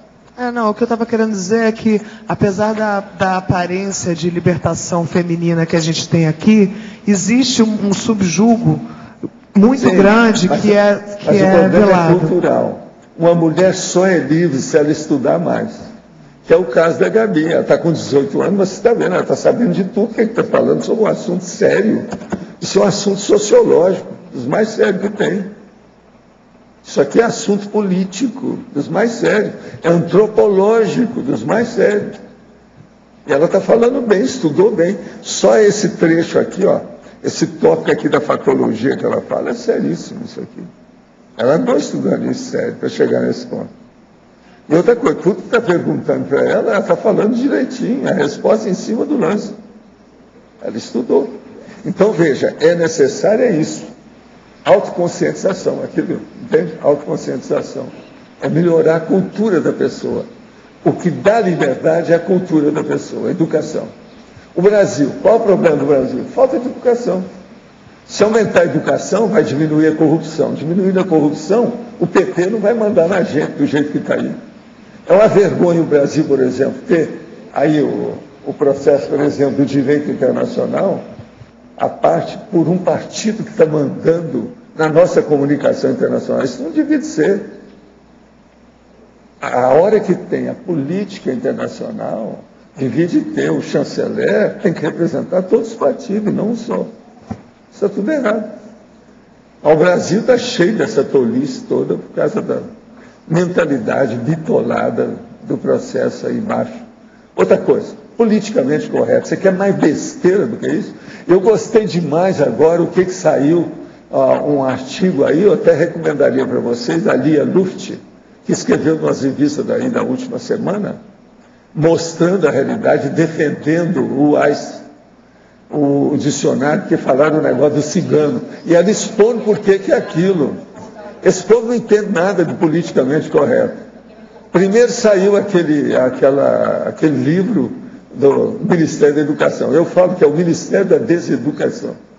Então saiu aquilo, os caras querendo, né, nós vai, etc. E eles aplaudindo isso aí. Agora saiu isso agora deles combatendo o processo do cigano, que está nos dicionários. Isso é bobagem, é tolice, a pessoa tem que entender. O dicionário tem que expor isso tudo. Agora, a Lia Luft fez uma crônica dela lá, de uma página perfeita sobre o assunto, a gente assina embaixo, vale a pena ver. Então, politicamente correto, ainda vai dar muito trabalho no Brasil. Desde que saiu aquela cartilha do Lula, eu falei aqui na Cultura, meti o pau no negócio, já faz alguns anos. Mas depois aquilo parece que morreu. Acho que eles já arranjaram muito empeço, muito, né, travão na história, ficaram calados do assunto. Mas agora, de vez em quando, tem. Já entrou isso aí com o processo do cigano. E não é só cigano, tem que olhar tudo. Quer dizer, que daqui a pouco você não pode falar: ei, negrada, como é que é? Vamos para o baile? Isso é positivo, não tem nada de errado. Agora, se for olhar o politicamente correto, você não pode falar. Eu não posso chegar perto da minha mulher e falar: neguinha, eu te amo. Não posso. É neguinha? Não pode. Você tem paciência. Então nós temos que tocar nessa tecla, expor essa situação de vez em quando mesmo. É o jeito, para melhorar a cultura. E viva a tarefa do esclarecimento, que é a saída. Não tem outro jeito. Gente, a Gabi está aqui à espera de vocês.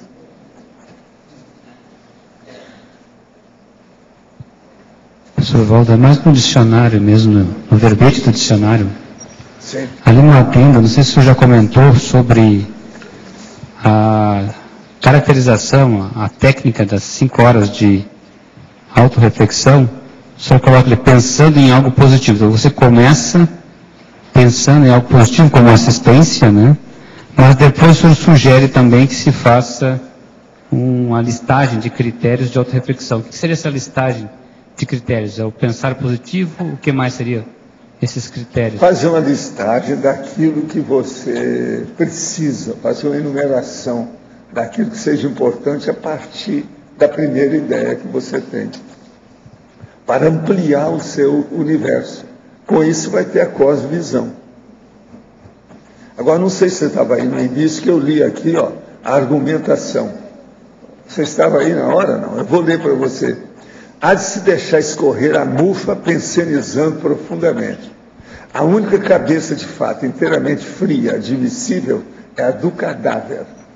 A maioria dos componentes da humanidade, em função da evoluciologia, porta cabeças quentes.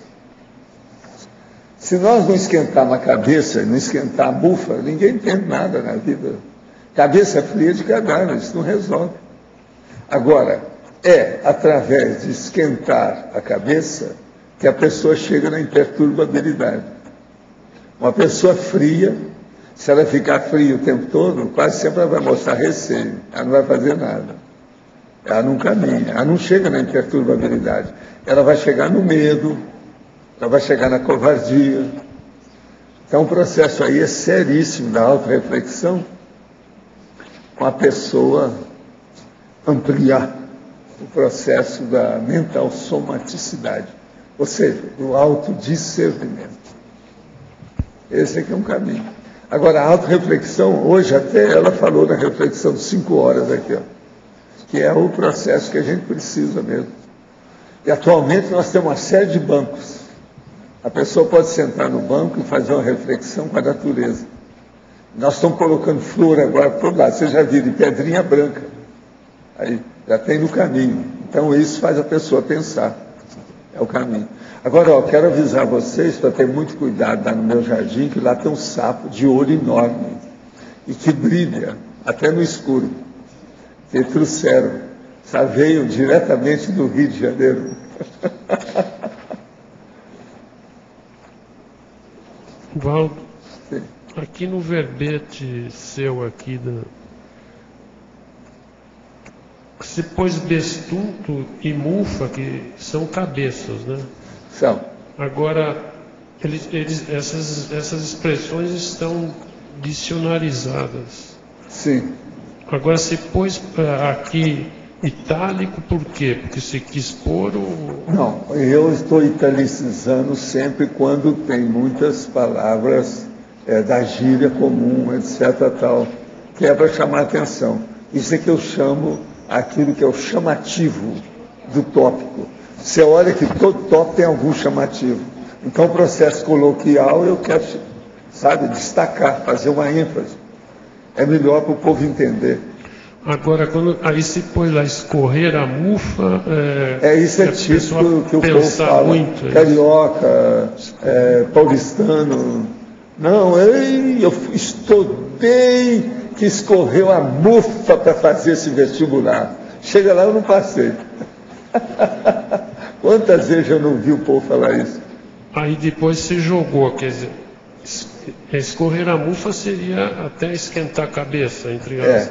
E depois você joga com e eu jogo e falo que esquentar a cabeça não tem jeito, todo mundo tem que esquentar a cabeça. E cabeça fria é só de cadáver. Essa é fria, você põe a mão e está gelada. Agora, o povo geralmente tem superstição com cadáver, eles não põem a mão no cadáver porque é gelado. Né?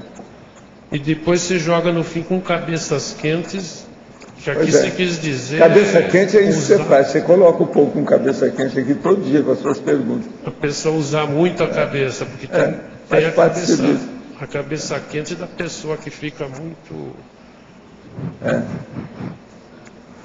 Mas aqui está bem jogado, aqui eu gostei. Agora, ó, a cabeça quente mais séria é da pessoa apaixonada.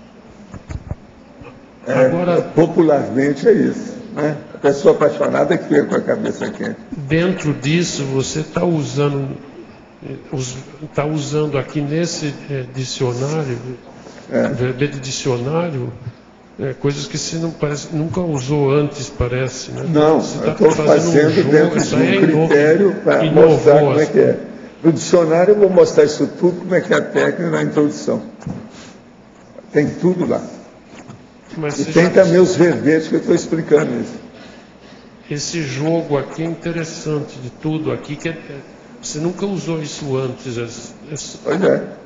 Agora o caso é a pessoa tirar as conclusões dela.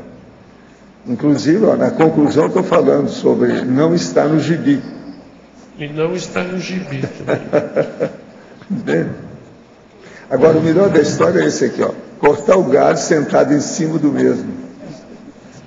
Tem gente que é assim, ele serra o galho sentado lá em cima. Então você viu o que acontece.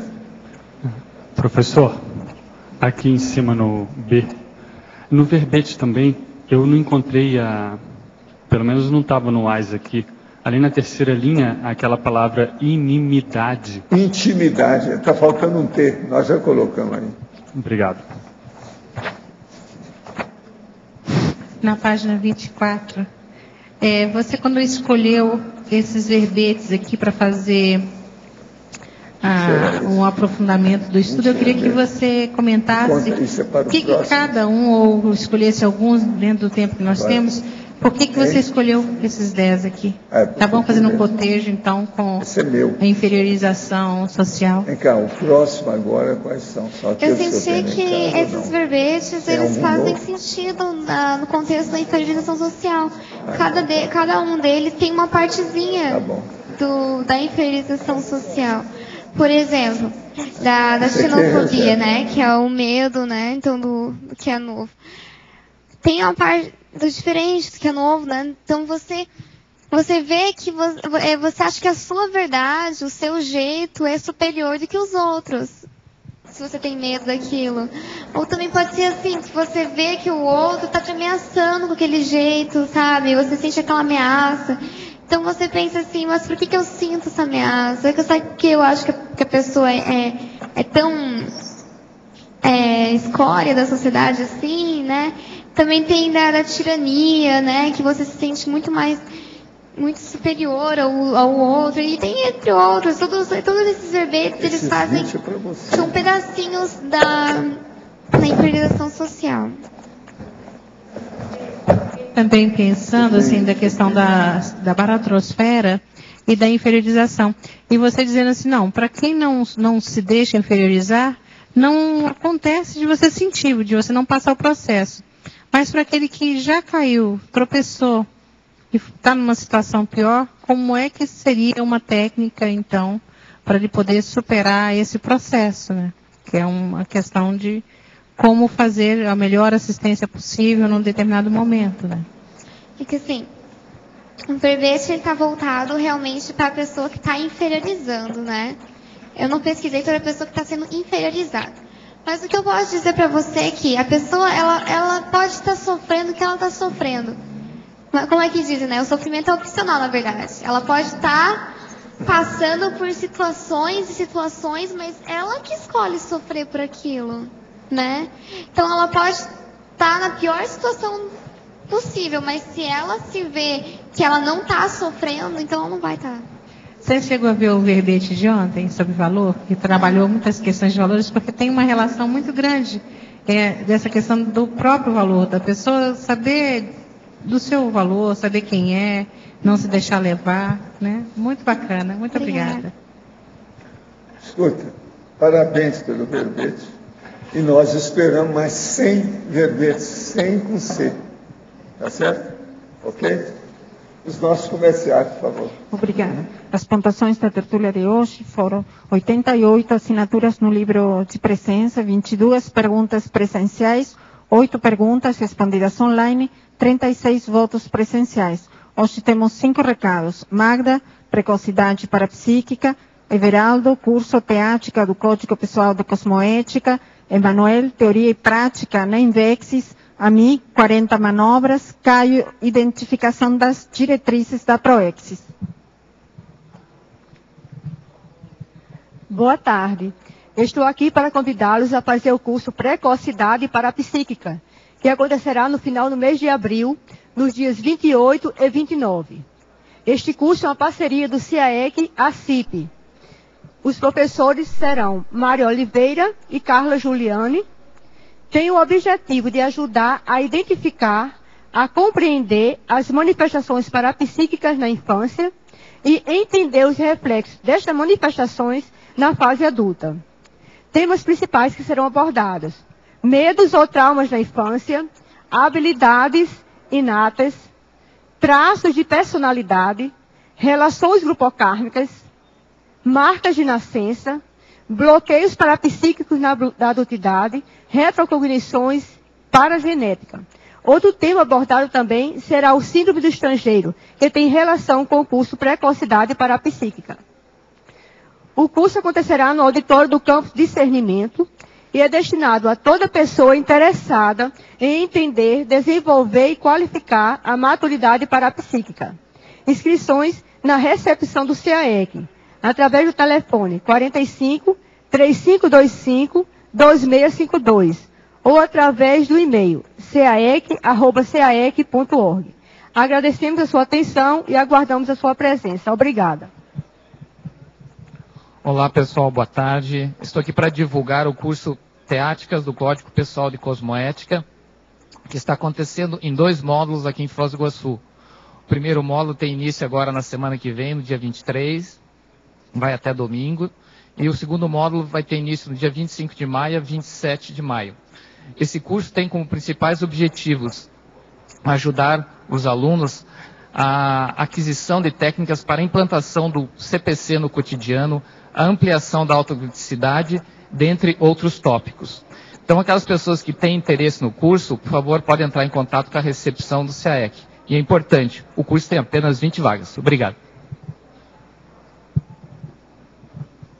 Olá pessoal, estou aqui para falar do primeiro curso de INVEX que ocorrerá no campus de Inversologia, que é o Teoria e Prática da Inversão Existencial, que ocorrerá nas datas de 7 e 8 de abril.